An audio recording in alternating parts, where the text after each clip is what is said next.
ਅਸੀਂ ਹੁਣ ਪੱਠ ਖਤਮ ਹੋ ਗਿਆ, ਗੈਸ ਆ ਗਈ ਤੇ ਹੁਣ ਕੜਾਈ ਤਾਣੀ ਆ। ਅੱਛਾ ਤੇ ਪਹਿਲੇ ਤੁਸੀਂ ਕੀ ਚੀਜ਼ ਤਾਂਦੇ ਹੁੰਦੇ ਸੀ? ਪੱਠ ਵੀ ਕੜਾਈ ਦੋਨੋਂ ਅੱਛਾ ਚੀਜ਼ਾਂ। ਉਹ ਪੱਟੀ ਜਿਹੜੀ ਹੁੰਦੀ ਸੀ ਵੱਡੀ ਵਾਲੀ। ਹਾਂਜੀ। ਅੱਛਾ ਤੇ ਕਿੰਨੀ ਉਮਰ ਤੁਹਾਡੀ ਵੈਸੇ ਕਿੰਨੀ ਹੋ ਗਈ ਹੈ?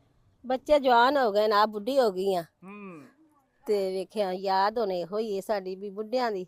ਬਿਲਕੁਲ। ਅੱਛਾ ਤੇ ਤੁਸੀਂ ਇਹ ਬਚਪਨ ਤੋਂ ਇਹ ਕੰਮ ਖੁਦ ਵੀ ਕਰਦੇ ਆ ਰਹੇ ਜੇ, ਉਦੋਂ ਲੋਕ ਠੀਕ ਹੁੰਦੇ ਸੀ, ਮਾਮਲਾਤ ਕੰਮ ਠੀਕ, ਰੋਜ਼ਗਾਰ ਸੀ, ਇਹ ਅੱਜ ਠੀਕ ਹੈਗਾ? ਨਹੀਂ ਅੱਜ ਨਹੀਂ ਠੀਕ, ਅਗਲੇ ਅੱਜ ਨਹੀਂ ਠੀਕ ਹੈਗਾ। ਹਾਂਜੀ ਅੱਜ ਮਹਿੰਗਾਈ ਬਹੁਤ ਹੈ।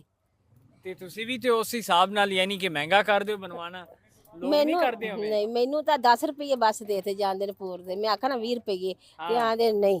ਤੇ ਇਹ ਕਿੰਨੇ ਕਪੂਰ ਤੁਸੀਂ ਰੋਜ਼ਾਨਾ ਦੀ ਬੁਨਿਆਦ ਤੇ ਕੱਢ ਲੈਂਦੇ ਹੋ? ਆ 2-4 ਚੁੰਗਾ ਆਈਆਂ ਨੇ, ਹਾਂਡੀ ਵੀ ਨਹੀਂ ਪੱਕਦੀ। ਅੱਛਾ ਹਾਂ ਮਾਮਲਾਤ ਨਹੀਂ ਚੱਲਦੇ, ਗੁਜ਼ਾਰਾ ਨਹੀਂ ਹੁੰਦਾ। ਨਹੀਂ। ਤੇ ਮੈਨੂੰ ਇਹ ਦੱਸੋ ਤੁਹਾਡੇ ਕਿੰਨੇ ਬੱਚੇ ਕਿਤਨੇ ਨੇ ਤੁਹਾਡੇ?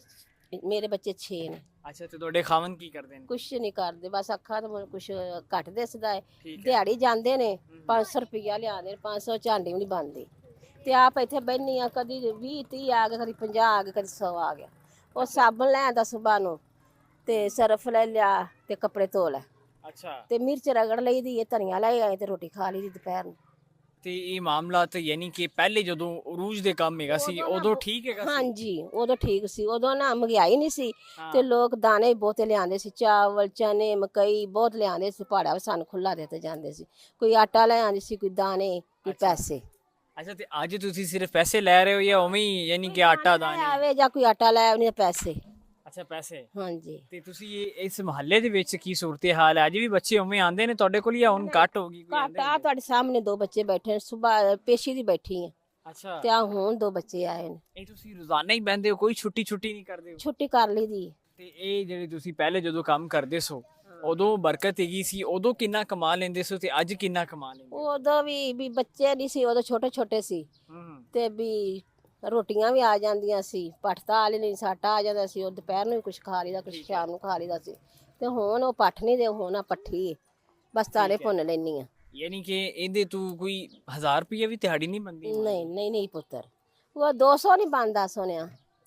ਅੱਛਾ ਤੇ ਇਹ ਕਿਹੜੇ ਭੁੰਨਦੇ ਕਿਹੜੇ ਦਾਣੇ ਹੋ ਤੁਸੀਂ? ਆ ਚਾਵਲ ਮਕਈ ਤੇ ਚਨੇ, ਅੱਛਾ ਬਸ 3 ਚੀਜ਼ਾਂ ਨੇ। ਇਹ 3 ਚੀਜ਼ਾਂ। ਹਾਂਜੀ। ਤੇ ਜ਼ਿਆਦਾ ਪੈਸੇ ਕਿਸ ਚੀਜ਼ ਦੇ ਲੱਭਦੇ ਨੇ ਜਾਂ ਕਿਹੜੀ ਜ਼ਿਆਦਾਤਰ ਲੋਕ ਲੈ? कोई नहीं चीज, जो दाने कने ले आवन तो कोई 50 भी दे जाती है। ठीक है नाज़रीन, आप अंदाज़ा लगाएं कि एक दौर के अंदर जब हमारा बचपन हुआ करता था तब जो है लोग और बच्चे के अंदर जो है इतना शौक़ हुआ करता था और इतना जुनून हुआ करता था, पूरे मोहल्ले के अंदर सारे छोटे बच्चे वो इकट्ठे हुआ करते थे, इकट्ठे होकर जो है वो दाने लेके आता था, कोई चावल लेके आता है, कोई मकई के दाने लेके आता है और रोज़ाना की बुनियाद पर रौनकें लगी हुआ करती थी मोहल्ले के अंदर, शहरों के अंदर।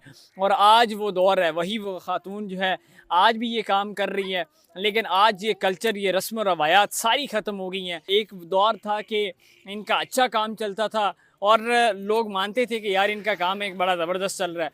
और आज वो दौर है, टेक्नोलॉजी के आने के साथ, नई चीज़ों के आने के साथ लोग अपनी पुरानी रवायात को, कल्चर को भूल गए हैं, जिसकी वजह से आज ये हालात हैं।